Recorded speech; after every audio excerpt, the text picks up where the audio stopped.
Everyone, welcome to Z chemistry classes. तो भाई हम इस वक्त पढ़ रहे हैं केमिस्ट्री ऑफ न्यूक्लिक एसिड और इसमें हम बहुत सारी चीजें पढ़ चुके हैं और आज के लेक्चर में पढ़ने वाले हैं आरएनए। आरएनए का फुल डिटेल स्ट्रक्चरल एनालिसिस करेंगे, उसके बारे में हर चीज को पढ़ेंगे जो हमें जरूरत होती है, ठीक है ना।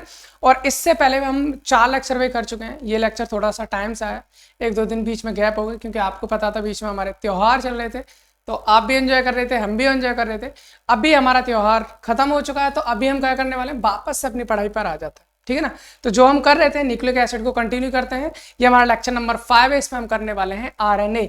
और भाई हमने क्या कर रखा है, लेक्चर नंबर 1 में हमने थोड़ा सा इंट्रोडक्शन पार्ट पढ़ा था भाई, है ना, जिसमें हमने ये जाना था कि न्यूक्लिक एसिड होते क्या, उन सब के बारे में जान लिया था। फिर हमने सेकंड लेक्चर में जाना था कि न्यूक्लियोसाइड्स क्या होते हैं, चाहे वो आरएनए के हों चाहे वो डीएनए के हों, उन सब के बारे में जाना था। फिर हमने न्यूक्लियोटाइड्स के बारे में भी जाना, हर चीज के बारे में 1 बाय 1 जान चुके हैं। तो आज हम डिटेल स्ट्रक्चर पढ़ने वाले हैं भाई। किसका पढ़ने वाले हैं? आज हम डिटेल स्ट्रक्चर पढ़ने वाले हैं आरएनए का, ठीक है ना। तो चलिए स्टार्ट करते हैं आरएनए। आज हम स्टार्ट करने वाले भाई आरएनए।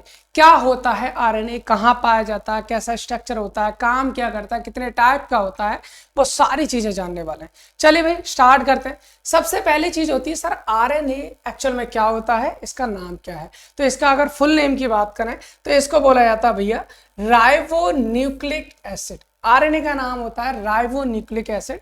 ऐसा क्यों कहा जाता है आरएनए को राइबोन्यूक्लिक एसिड, तो इस चीज के बारे में भी जान लेते हैं। चले भाई आज हम थोड़े से कुछ पॉइंट्स कर लेते हैं आरएनए के बारे में। आरएनए के बारे में जानना भी तो जरूरी है। चलिए भाई स्टार्ट करते हैं हम आरएनए के कुछ पॉइंट्स के साथ। पहली चीज सर आरएनए क्या है। आरएनए हमारा एक न्यूक्लिक एसिड है, ठीक है सर। हमने जान लिया कि आरएनए हमारा जो होता है एक न्यूक्लिक एसिड होता है, ठीक है। न्यूक्लिक एसिड 2 हैं, एक डीएनए और दूसरा हमारा आरएनए। अभी हम आरएनए की बात कर रहे हैं, इसके अगले लेक्चर में डीएनए की डिटेल स्ट्रक्चर बात करेंगे, ठीक है ना। अभी हम बात कर रहे हैं आरएनए की। तो आरएनए क्या है सर? आरएनए हमारा न्यूक्लिक एसिड है सर। पाया कहाँ जाता है? Found in every living cell, every living cells. Sir ये हर एक लिविंग सेल्स में पाया जाता है, जितनी भी कोशिकाएं होती हैं यानी हमारी बॉडी के अंदर, उन सब में हमारा आरएनए पाया जाता है। सर इसका मेन फंक्शन क्या होता है, काम क्या होता है इसका? अगर हम आरएनए की बात करें भाई, इसका बहुत बेहतरीन काम होता है, दैट इज प्रोटीन सिंथेसिस। क्या होता है इसका काम? प्रोटीन सिंथेसिस काम होता है इसका। जितनी भी हमारी बॉडी के अंदर प्रोटीन का, भाई हमारी पूरी की पूरी बॉडी किसकी बनी होती है? प्रोटीन की बनी होती है। या पूरे की पूरी बॉडी प्रोटीन की बनी है। हर एक जो एंजाइम्स भी प्रोटीन के बने हैं, स्ट्रक्चर भी प्रोटीन का बना है, कुछ हार्मोन्स भी प्रोटीन के बने होते हैं, बहुत सारे काम प्रोटीन से होते हैं। और प्रोटीन बनाता कौन है? आरएनए का मेन रोल होता है प्रोटीन सिंथेसिस में। इसका मतलब इसको पढ़ना भी बहुत ज्यादा इंपॉर्टेंट होता है। कैसे करता है वो सारी चीजें हम जानने वाले हैं, ठीक है ना। न्यूक्लिक एसिड होता है, found in every living sales, protein synthesis होता है।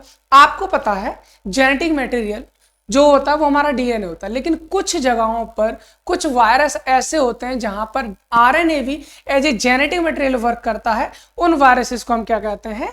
रेट्रोवायरस कहा जाता है। अगर मैं रेट्रोवायरस की बात करूं भाई, किसकी बात करता हूं? रेट्रोवायरस। तो यहां पर क्या होता है? RNA act as a genetic material. जो हमारे रेट्रोवायरस होते हैं, कुछ वायरस ऐसे भी होते हैं जहां पर हमारा आरएनए जो होता है वो एक जेनेटिक मटेरियल की तरह वर्क भी करता है, ठीक है ना। तो इन चीजों के बारे में आपको जान लिया है, ये छोटी मोटी चीज थी। अब हम पुराने अपने फंडे पे आते हैं। क्या फंडा होता है भाई? शुरुआत में एक बार वहां जाके देखते हैं, उसके बाद वापस से यहाँ पर आ जाएंगे। सर कहाँ जाना है? हमें यहाँ जाना था, बाकी कहीं नहीं जाना, ठीक है। देखिए भाई क्या है, हमने सर अगर हम इसकी बात करें, किसकी बात करते हैं, हमने यहाँ पर ये जाना था पहले ही लेक्चर में कि सर जो न्यूक्लिक एसिड होता है वो क्या होता है? एक पॉलीमर होता है। और हर एक न्यूक्लिक एसिड छोटे छोटे मोनोमर यूनिट से मिलकर बना होता है। उस न्यूक्लिक एसिड की मोनोमर यूनिट को हम कहते हैं सर न्यूक्लियोटाइड। चाहे वो न्यूक्लिक एसिड डीएनए हो चाहे वो आरएनए हो, सर न्यूक्लियोटाइड से मिलकर बनेंगे। और न्यूक्लियोटाइड जो होते हैं वो 2 चीजों से मिलकर बने होते हैं। एक होता है हमारा फॉस्फेट ग्रुप, दूसरा होता है हमारा न्यूक्लियोसाइड। सर इतनी बात भी जान ली थी। फिर हमने जाना था कि जो न्यूक्लियोसाइड होते हैं वो भी 2 चीजों से मिलकर बने होते हैं, और वो होते हैं हमारे नाइट्रोजनस बेस और पेंटोस शुगर। पेंटोस शुगर हमारी दो होती है, एक राइबोज और दूसरी डीऑक्सीराइबोज। सर यहीं से हमें नोटिस करना है, क्या नोटिस करना है सर, दो पेंटोस शुगर हैं, एक राइबोज है दूसरी डीऑक्सीराइबोज है। सर राइबोज ही है जो आरएनए में पाई जाती है, डीऑक्सीराइबोज हमारी किस में पाई जाएगी, डीएनए में। इसका मतलब ये शुगर हमारी वहां पर पाई जाने वाली है, ठीक है सर। दूसरी बात हमने जाना था, नाइट्रोजनस बेस जो होते हैं दो टाइप के होते हैं, प्यूरिन और पिरिमिडिन। प्यूरिन में एडेनिन ग्वानिन होते हैं, पिरिमिडिन में साइटोसिन यूरेसिल और थायमिन होता है। सर यहाँ पर हमने बता लिया था, पहले हमने जान लिया था, एडेनिन आरएनए में मिलेगा, ग्वानिन आरएनए में मिलेगा, साइटोसिन आरएनए में मिलेगा, यूरेसिल आरएनए में मिलेगा, थायमिन आरएनए में नहीं मिलेगा। एक और चीज जानी थी, एडेनिन डीएनए में मिलेगा, ग्वानिन डीएनए में भी मिलेगा, साइटोसिन डीएनए में मिलेगा, यूरेसिल डीएनए में नहीं मिलता, थायमिन डीएनए में मिलता है। कहने का मतलब है 1 2 3 ये तीनों तो दोनों में पाए जाते हैं, यूरेसिल केवल आरएनए में होता है और थायमिन केवल डीएनए में होता है। तो ये चीजें हमने जान ली थी। अगर हम यहीं से बात करें सर, आरएनए के स्ट्रक्चर अगर हम बनाना है तो वहां पे पेंटोस शुगर कौन सी होगी सर, राइबोज शुगर होगी, ठीक है सर, क्लियर है। आगे अगर नाइट्रोजनस बेस की बात करें तो सर 2 प्यूरिन बेस होंगे, 2 पिरिमिडिन बेस होंगे। प्यूरिन बेस कौन कौन से होंगे, एडेनिन और ग्वानिन पाए जाएंगे आरएनए में हमारे, है ना। और क्या पाया जाएगा आरएनए में, साइटोसिन भी आरएनए में पाया जाएगा, यूरेसिल भी पाया जाएगा, थायमिन को छोड़ दो बाकी सारे नाइट्रोजनस बेस वहां पर हमें मिल जाएंगे, ठीक है सर।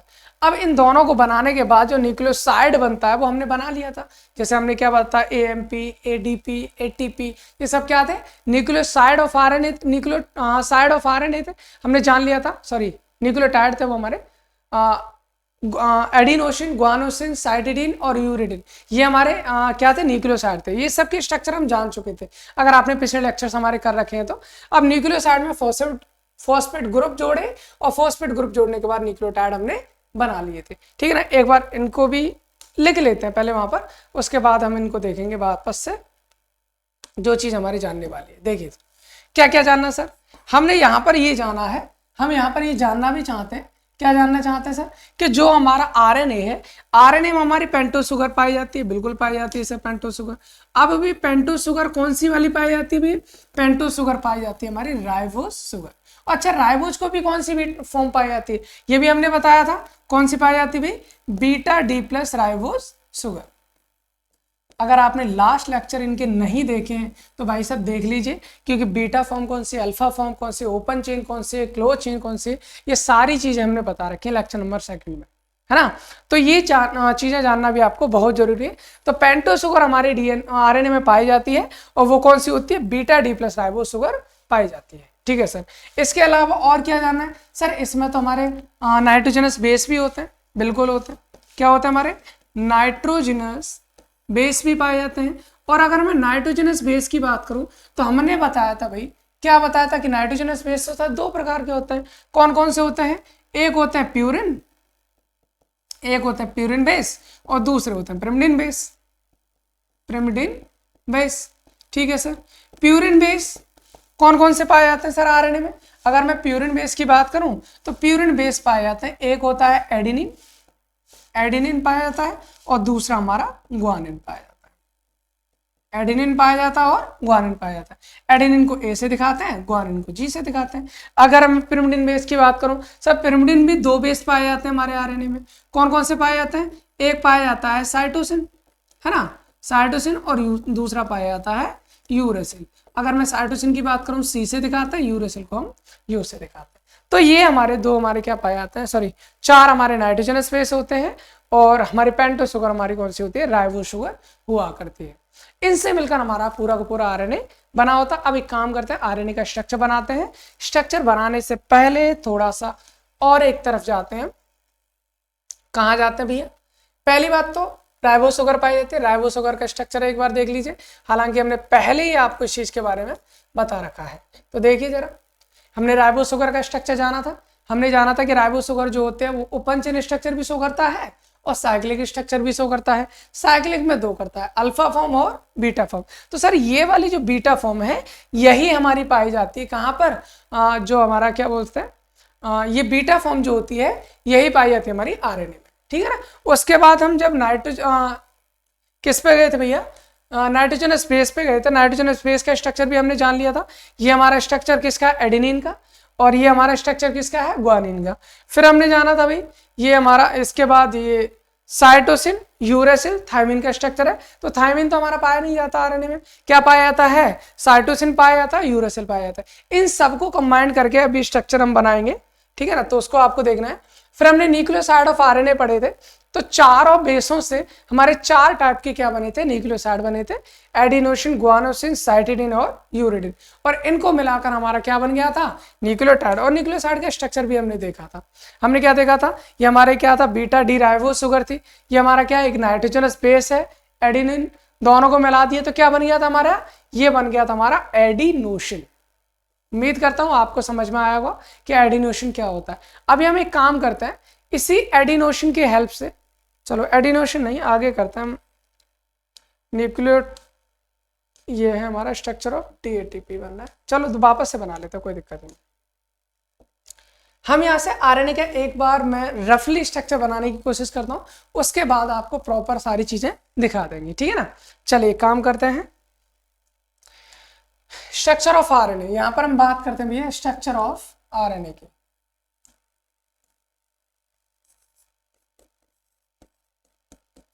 स्ट्रक्चर ऑफ आरएनए थोड़ा सा ध्यान से देख लेना, बहुत ही आसान चीजें हैं, सिंपल सी चीजें, आराम से बना सकते हैं। जितने भी डाउट्स होंगे सारे के सारे यहाँ पर क्लियर हो जाने चाहिए, है ना, इसमें कोई प्रॉब्लम नहीं आएगी। चलिए भाई स्टार्ट करते हैं स्ट्रक्चर ऑफ आरएनए। सर हमको एक चीज पता है, क्या पता है? अब ये भी जाना था कि आरएनए में क्या होता है कि एक हमारी पेंटोस शुगर पाई जाती है जिसका नाम होता है राइबोस शुगर। उसकी साइक्लिक फॉर्म होती है, उसमें भी कौन सी फॉर्म होती है? बीटा फॉर्म होती है। एक बार बना लें? बिल्कुल सर बनाइए।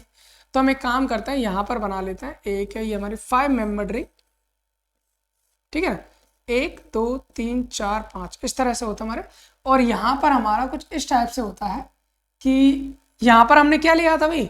CH2OH, है ना। उसके बाद यहाँ H, यहाँ H, यहाँ पर OH, इधर भी H और यहाँ पर OH। नीचे क्या होता हमारा? H और ऊपर जाता हमारा OH। ये हमारी बीटा क्या थी? हमारे बीटा डी राइबोज का स्ट्रक्चर था। इससे हमने जोड़ा था एक नाइट्रोजनस बेस। तो नाइट्रोजनस बेस भी जोड़ दी भाई। अगर मैं नाइट्रोजनस बेस जोड़ देता हूँ, मान लीजिए हमने कुछ इस टाइप से जोड़ दिया है,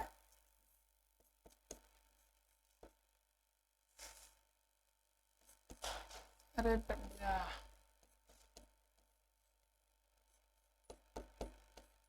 ये हमने कुछ इस टाइप से जोड़ा था। यहाँ पर हमने NH2 लगा रखा था, एडिनोसिन का स्ट्रक्चर बना रहे थे, है ना। कुछ यहाँ ये 5 मेंबर रिंग थी हमारे पास। अब होता क्या है? होता ये है कि यहाँ पर जो H लगा हुआ था, देखो यहाँ पर H लगा होता है ना। तो ये H और ये OH यहाँ से निकल जाता है। ये हम पहले ही सिखा चुके हैं भाई, अभी ये नया नहीं है, ठीक है ना। तो ये हमारा नया नहीं है, इस चीज़ के बारे में पहले ही सीख चुके हैं। तो होता क्या है कि यहाँ का जो बॉन्ड होता है वो डायरेक्ट इस नाइट्रोजन से जुड़ जाता है। तो ये हमारा क्या होता है? जब राइबोस शुगर जुड़ती है हमारे किससे? एडिनिन से, तो ये बन जाता है एडिनोसिन, ठीक है ना। अब इसके बाद क्या होता है? यहां पर आता है हमारा एक फॉस्फेट ग्रुप, यहां पर आता है हमारा फॉस्फेट ग्रुप, जिसको हम PO4 से लिख सकते हैं। यहाँ पर क्या है हमारा? P, यहाँ पर डबल बॉन्ड O, यहाँ पर एक सिंगल बॉन्ड OH लिख देते हैं, चलिए। और यहाँ पर भी एक क्या होता है? OH होता है। और यहाँ पर भी क्या होता है? OH होता है। तो इसका OH और इसका OH क्या करता है? H2O यहाँ से निकाल लेता है। यहाँ से क्या निकाल लेता है? H2O, और यहाँ से आपस में जाकर इस तरह से बॉन्ड बना लेता है। तो ये हमारा जो बनता है इसे बोलते हैं क्या बोलेंगे इसको? इसको बोलेंगे एडिनोसिन मोनोफॉस्फेट, AMP इसको बोलते हैं। ये हमारा एक आरएनए का क्या होता है? आरएनए का हमारा एक न्यूक्लियोटाइड होता है।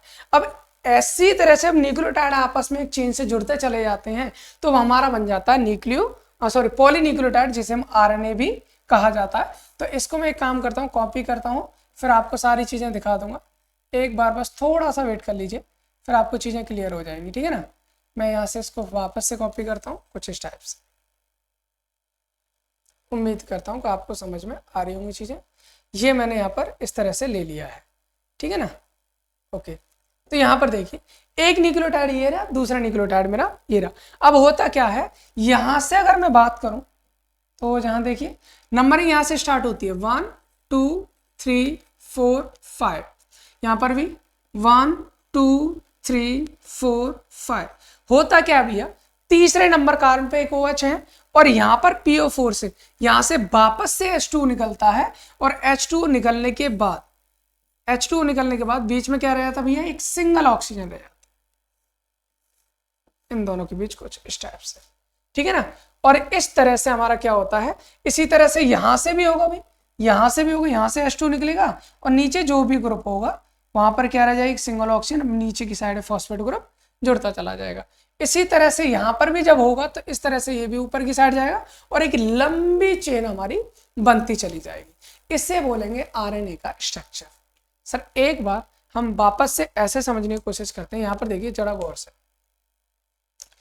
उम्मीद करता हूं दिख रहा होगा। यहां पर अगर इस स्ट्रक्चर में आपको दिखाने की कोशिश करूं भाई, तो ये हमारा एक राइबोस शुगर है और राइबोस शुगर से ये हमारा एक फॉस्फेट ग्रुप जुड़ा हुआ है, ये बीच में हमारे फॉस्फेट ग्रुप जुड़े हुए हैं, ठीक है ना। और ये हमारी राइबोस शुगर है और इनसे ही हमारे क्या लगे हैं, नाइट्रोजनस बेस लगे हुए। पूरी की पूरी एक चेन हमारी इस तरह से जा रही है। ये देखो यहाँ पर देख सकते हो, या फिर यहाँ पर क्या भाई, ये हमारी पेंटो शुगर है, पेंटो शुगर से इधर देखो साइटोसिन जुड़ा हुआ है, यहाँ एडेनिन जुड़ा हुआ है, यूरासिल जुड़ा हुआ है, ग्वानिन जुड़ा हुआ है और ये पूरी की पूरी चेन एक चीज से जुड़ी हुई है अल्टरनेट क्रम में। इसमें क्या आ रहा है, पहले राइबोस शुगर, फिर phosphate group, ribose sugar, phosphate group, ribose sugar, phosphate group, ribose sugar, phosphate group, इस तरह से पूरा का पूरा चेन चलती चली जाती है और हमारा आरएनए का स्ट्रक्चर आपका बनता चला जाता है। तो उम्मीद करता हूं कि यह वाला स्ट्रक्चर आपको समझ में आया होगा। अगर आपने पहले के चारों लेक्चर्स देख रखे हैं तो आपको ये क्लास बहुत अच्छी लगी होगी, है ना। और अगर नहीं देखे तो भाई एक बार जाके देख लीजिए, क्योंकि सारी की सारी चीजें, जितना भी स्ट्रक्चर मटेरियल इसका है, जैसे हम बना पा रहे हैं, वो सारी चीजें हम पिछले लेक्चर्स में सीख चुके हैं कि कैसे कैसे बनाना है। लेक्चर ज़्यादा बड़े नहीं, कोई 20 मिनट 25 मिनट लगभग इतने ही है, 4 लेक्चर आप जाकर देख सकते हैं, ताकि ये चीज़ें बिल्कुल अच्छे से क्लियर हो जाए। क्योंकि आरएनए के बाद अगले लेक्चर में हम डीएनए के स्ट्रक्चर बनाने वाले हैं, तो वहां पर आपको प्रॉब्लम नहीं होनी चाहिए। यहाँ पर एक चीज़ देख लीजिए, क्वेश्चन आता हमारा कि न्यूक्लिक एसिड होता है, जैसे कि आरएनए या डीएनए, इसमें जो हमारा स्ट्रैंड पाया जाता है, मतलब पूरी की पूरी बैकबोन पाई जाती है, उसमें बीच में जो मोनोमर यूनिट के बीच में बॉन्ड कौन से पाए जाते हैं, तो भाई यहाँ पर आप देख सकते हो ये हमारा फॉस्फोडाइस्टर बॉन्ड होता है। इस बॉन्ड को क्या कहते हैं, फॉस्फोडाइएस्टर बॉन्ड कहा जाता है, ठीक है ना। तो इसमें हमारा फॉस्फोडाइस्टर बॉन्ड पाया जाता है, इस चीज का आप ध्यान रखें, ठीक है ना। अब इसके बाद हमारा लास्ट जो वर्क है वो जान लेते हैं भाई, और वो क्या जान लेते हैं कि आरएनए हमारे कितने टाइप के होते हैं और उनका वर्क क्या होता है। अगर मैं भाई आरएनए की बात करूं तो इस चीज को बहुत ध्यान से सुन लेंगे कि आरएनए जो होता है मेनली 3 टाइप्स का होता है। मेनली कितने टाइप्स का होता है, 3 टाइप्स का होता है। और इनका वर्क क्या होता है, प्रोटीन सिंथेसिस, कैसे काम करते हैं वो भी जान लेंगे भाई। आरएनए हमारा 3 टाइप का कौन कौन सा होता है भाई। एक होता है हमारे पास एमआरएनए, जिसका फुल नेम होता है हमारे पास मैसेंजर आरएनए, ठीक है। दूसरा हमारे पास होता है टीआरएनए, जिसे ट्रांसफर आरएनए, या फिर दूसरा नाम उसका होता है एसआरएनए, यानी कि सॉल्युबल आरएनए कहा जाता है। तीसरा हमारे पास जो आरएनए होता है भाई, उसको हम बोलते हैं आरआरएनए, यानी राइबोसोमल आरएनए, राइबोसोमल आरएनए। इसका नाम लिख लें एक बार, बिल्कुल लिख लीजिए सर। एमआरएनए क्या कहा जाता है, मैसेंजर आरएनए कहा जाता है, मतलब ये मैसेज ले जाने का काम करता है। अभी बता देंगे इसके बारे में डिटेल, क्या होता है, क्या करते हैं। दूसरा इसको हम ट्रांसफर आरएनए कहते हैं, या सॉल्युबल आरएनए भी कहा जाता है। और आरआरएनए जो है भाई, उसको हम क्या कहते हैं, आरआरएनए का नाम होता है हमारा राइबोसोमल आरएनए, राइबोसोमल आरएनए। अब थोड़ी सी एक छोटी सी कहानी मेरी सुन लेंगे आप कि इन तीनों का काम क्या होता है, कॉम्बिनेशन क्या होता है, कैसे कैसे प्रोटीन सिंथेसाइज ये करते हैं, ठीक है ना। वो छोटी सी कहानी कैसे सुननी है अभी सुन लीजिए। देखो, चाहे हमारी बॉडी हो चाहे प्लांट की बॉडी हो भाई, हर एक बॉडी में सेल पाई जाती है, क्योंकि हर एक बॉडी किससे मिलकर बनी होती है, सेल से बनी होती है। कोशिश करता हूं सेल बनाने की। हमारे पास इसी तरह से नॉर्मल बना देते हैं। हमारे पास एक सेल है और बीच में हमारे पास क्या पाया जाता है भाई, एक न्यूक्लियस पाया जाता है। सेल के अंदर क्या होता है, न्यूक्लियस होता है। और इस न्यूक्लियस के चारों ओर क्या होता है भाई, इस न्यूक्लियस के चारों ओर कुछ इस तरह से एंडोप्लाज्मिक रेटिकुलम पाया जाता है। पाया था नहीं पाया था, अगर आप लोग बायो से हो तो आपको पता होगा, नहीं हो तो कोई भी प्रॉब्लम नहीं है, नहीं हो तो भी कोई प्रॉब्लम नहीं, क्योंकि हमें जाना हो जान लेंगे हम, इसमें इतनी कोई बड़ी बात नहीं है, हम इसको जान भी लेंगे आराम से, बहुत प्यार से समझेंगे, ठीक है ना। और भैया इन पर अगर हम बात करें, जो हमारा एंडोप्लाज्मिक रेटिकुलम है, ये भी 2 टाइप का होता है, एक स्मूथ होता है, एक रफ होता है। एक स्मूथ होता है, एक रफ होता है। तो तो भाई अगर हम बात करें रफ होता है, उसमें क्या होता है, कुछ इस टाइप से बिंदु बिंदु से वहां पर आपको दिखाई देने लगेंगे, ये इस टाइप से बिंदु बिंदु। केवल इसी पे नहीं, बीच में भी होता है, बीच में भी हमारे ये पाया जाता है। ये बिंदु बिंदु को भैया कहा जाता है राइबोसोम। क्या कहते हैं इनको? राइबोसोम्स। और ये जो राइबोसोम्स होते हैं ना, ये हमारे सेल ऑर्गेनल्स होते हैं, जैसे कोशिकांग कहते हैं, सेल ऑर्गेनल्स होते हैं, ठीक है ना। अगर मैं इस चीज को थोड़ा जूम आउट करके दिखाऊं, जैसे मान लो ये एक राइबोसोम है, इसको हम क्या करते हैं, जूम करते हैं थोड़ा सा ना, इसको हम जूम करें तो ये हमारा कुछ इस टाइप से दिखता है। ये दो चीजों से मिलकर बना होता है भाई। राइबोसोम भी हमारा क्या होता है, कुछ इस टाइप से बना होता है हमारा। राइबोसोम ऐसे बना देता हूँ कुछ इस टाइप से, ठीक है ना। ये राइबोसोम थोड़ा सा हमारा ऐसे कर देते हैं हम, थोड़ा सा इधर हल्का सा, ताकि सारी चीज दिख जाए। बात कहाँ भाग रहा है, अच्छा भाई, ठीक है। राइबोसोम जो होता है हमारा कुछ इस टाइप से होगा,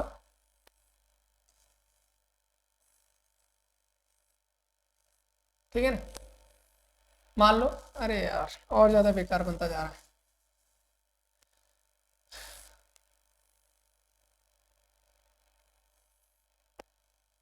कुछ इस टाइप से हमारा राइबोसोम है। इसमें दो पार्ट होते हैं, एक 70 और एक 80 ऐसा कुछ मानते हैं। और भैया इसके अंदर ना, इसके अंदर क्या पाया जाता है, इसके अंदर एक आरएनए पाया जाता है, एक आरएनए इसके अंदर पाया जाता है। इसको हम बोलते हैं आरआरएनए। क्या बोलेंगे इसको हम? आरआरएनए। और इसका काम क्या होता है, ये करता क्या है, वो सारी चीज़ों के बारे में जानेंगे। ये आरआरएनए है। दूसरी बात, अगर हम यहाँ पहुंचे, जैसे कि हम बात करें, हमारे पास एमआरएनए भी है, टीआरएनए भी है, आरआरएनए भी है। इसका काम क्या होता है भाई, इसके नाम से पता चल रहा है मैसेंजर।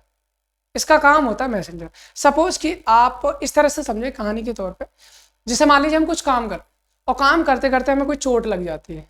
मान लीजिए हाथ है हमारा, हाथ पर हमें चोट लगी तो यहाँ से क्या होगा भाई, जो प्रोटीन है यहाँ की वो डिस्ट्रॉय हो जाएगी, है ना। यहाँ से जो प्रोटीन है वो हमारी डैमेज हो जाएगी, छिल जाएगी, बेकार हो जाएगा, है ना। तो हमें तुरंत माइंड को पता चल जाता है, हाँ भाई हमारे चोट लग चुकी है। हम माइंड में परेशान होते हैं कि भाई इसको सही किया जाए, कैसे किया जाए। तो हमारा माइंड जो होता है वो क्या करता है, इंफॉर्मेशन भेजता है आसपास की जो सेल्स हैं, इनकी सेल्स को, कि वहां पर आपके पड़ोसी सेल जो होगी वो आपकी क्या हो गई है, डैमेज हो गई है। और डैमेज हो गई है तो वहां पर प्रोटीन की आवश्यकता है, और प्रोटीन की जरूरत है, तो भाई आपको प्रोटीन बनानी है। कौन भेजता है? ये सब हमारा माइंड भेजता है उस सेल्स को। और सेल का कंट्रोल किसके हाथ में होता है? सेल का कंट्रोल होता है न्यूक्लियस के हाथ में, जिसमें हमारे एक बहुत ही अच्छा सा प्राणी बैठा होता है हमारे उसमें, और उसका नाम होता है भैया कौन? डीएनए। कुछ ऐसा ही है, हाँ जी, डीएनए बैठा होता है। और डीएनए का वर्क होता है कि भैया वो क्या करता है, वो सारे के सारे कंट्रोल संभालता है एक सेल के, ठीक है ना। तो ये भी कंट्रोल संभालेगा, ये कहेगा ठीक है मैं बनवा दूंगा प्रोटीन। भाई कैसे बनवानी है, उसको करना पड़ेगा, चलो ठीक है मैं यहाँ से एक मैसेंजर को भेजता हूँ और वो जो भी प्रोटीन है उसको बना देगा। इसको पता होता है कौन सी वाली प्रोटीन बनानी है। तो इसके पास में क्या होता है, बहुत सारे न्यूक्लियोटाइड होते हैं, सारी की सारी इंफॉर्मेशन इसके पास होती है हर जगह की। उसमें से वो देखता है कि इस वाले पार्ट की प्रोटीन चाहिए, तो उसी वाले न्यूक्लियोटाइड्स को ओपन करता है, और यहां से क्या करता है, एक आरएनए को बनाता है, अपने न्यूक्लियोटाइड्स को ट्रांसक्रिप्ट कर देता है किस पर? आरएनए। सारी इंफॉर्मेशन एक आरएनए को दे देता है भैया। उस आरएनए को बोला जाता है, क्या बोला जाता है भैया? एमआरएनए। तो भैया एमआरएनए क्या करता है? ये करता है भाई ट्रांसक्रिप्शन होता है। ट्रांसक्रिप्शन मतलब ये क्या करता है, जो भी इंफॉर्मेशन है वो डीएनए से क्या होती है, आरएनए पर कन्वर्ट हो जाती है, आरएनए ले लेता है, उस प्रोसेस को कहा जाता है ट्रांसक्रिप्शन। यानी यहां पर क्या होता है भाई, डीएनए से हमारा एमआरएनए का फॉर्मेशन होता है। डीएनए क्या करता है, इंफॉर्मेशन अपनी देता है एमआरएनए। अब क्या होता है भैया, एमआरएनए को इंफॉर्मेशन दे दी, तो एमआरएनए क्या करेगा, यहां से एमआरएनए चलेगा और जाएगा किसके पास है? आरआरएनए के पास। एमआरएनए सेल से निकलेगा और वो चला जाएगा राइबोसोम के पास, और राइबोसोम के पास जो है भाई साहब पहले से कौन? आरआरएनए। उनको अपना इंफॉर्मेशन इनको दे देता है कि भैया आपको जो है प्रोटीन बनानी है, तो उसमें अमीनो एसिड को इस क्रम में लगाना है। ये हमसे डीएनए साहब ने कहा है, डीएनए कहा है कि आपको इसी क्रम में प्रोटीन का फॉर्मेशन करना है, ताकि वो प्रोटीन वहां जाके फिट हो सके, बाकी कोई प्रोटीन नहीं बनानी। आरएनए कहता है ठीक है हुक्म है मान लेते हैं भाई आया, और इसके बाद जैसे इसको इंफॉर्मेशन हमारे mRNA दी, mRNA यहां से हो जाता है गायब, डिसअपीयर मतलब खत्म हो जाता है, डस्ट हो जाता है। उसका काम केवल इतना ही होता है कि डीएनए द्वारा ली गई इंफॉर्मेशन को कहां पहुंचाना भाई, आरआरएनए के पास में पहुंचाना। ठीक है, दूसरा क्या होता है भाई, दूसरा जब ये पूरा सेल है तो भाई इस सेल में क्या होता है हमारा, हम बोल सकते हैं भाई इस सेल में हमारा एक और वो होता है, इसको ले लेते हैं चलिए, इस सेल में हमारा और भी आरएनए होते हैं, वो जो इसमें घुले हुए होते हैं, वो आरएनए क्या होते हैं इसमें घुले हुए होते हैं, तो उन आरएनए को भैया बोला जाता है सॉल्युबल आरएनए, एस आरएनए का क्या कहा जाता है, एस आरएनए, घुले हुए होते हैं। लेकिन इनका एक और काम है भाई, घुले हुए हैं तो जैसे ही प्रोटीन की जरूरत होती है तो इन घुले हुए आरएनए को काम होता है, यानी सॉल्युबल आरएनए का काम होता है कि इस साइटोप्लाज्म में जो आपका सेल का प्लाज्म होता है उसमें से अमीनो एसिड्स को उठाना है।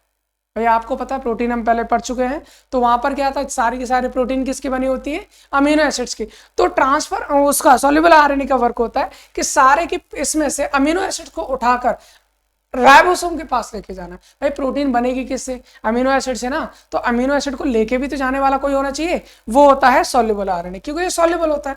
इसका दूसरा नाम क्या होता है भैया, ट्रांसफर आरएनए। ट्रांसफर आरएनए इसलिए है क्योंकि यहां से क्या करता है, जितने भी अमीनो एसिड होते हैं, क्या होता है, अमीनो एसिड होते हैं, उनको लेकर जाता है भैया कहां, आरआरएनए के पास, आरआरएनए के पास।